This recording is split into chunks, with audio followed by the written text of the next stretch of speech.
Pune rave party प्रकरणी आता थोड्याच वेळात पुणे पोलिसांची पत्रकार परिषद होणार आहे। खराडी भागात टाकलेल्या रेव्ह पार्टीविषयी माहिती दिली जाणार आहे। पहाटे 3:30 वाजता पुणे पोलिसांच्या गुन्हे शाखेने रेव्ह पार्टीवर या ठिकाणी धाड टाकली होती। या संदर्भात आता अधिकची माहिती देण्यासाठी थोड्याच वेळात आता पुणे पोलीस हे पत्रकार परिषद घेणार आहेत। खराडी भागात टाकलेल्या रेव्ह पार्टीविषयी माहिती देणार आहेत। पहाटे 3:30 वाजता पुणे पोलिसांच्या गुन्हे शाखेने रेव्ह पार्टीवर धाड टाकली होती।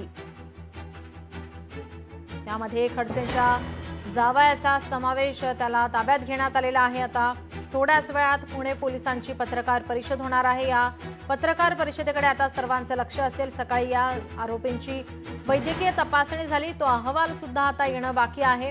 त्या अहवालातून आणि पत्रकार परिषदेतून आता काय समोर येतं, काय आता नवीन माहिती समोर येते, याकडे आता सर्वांचं लक्ष असेल। यावर चित्रा वाघ यांनी ट्विट केले, आपण पाहूयात ग्राफिक्सच्या माध्यमातून।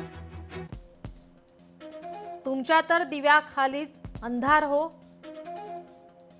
तुमच्या वांजत्री ताई महाराष्ट्रात ड्रग्ज येतात कुठून हा प्रश्न सरकारला विचारतात। त्याआधी त्यांनी स्वतःच्या नवऱ्याला प्रांजल खेवलकरांना हा प्रश्न विचारायला हवा। लोकशाही मराठी ऐका, पहा, जागरूक रहा।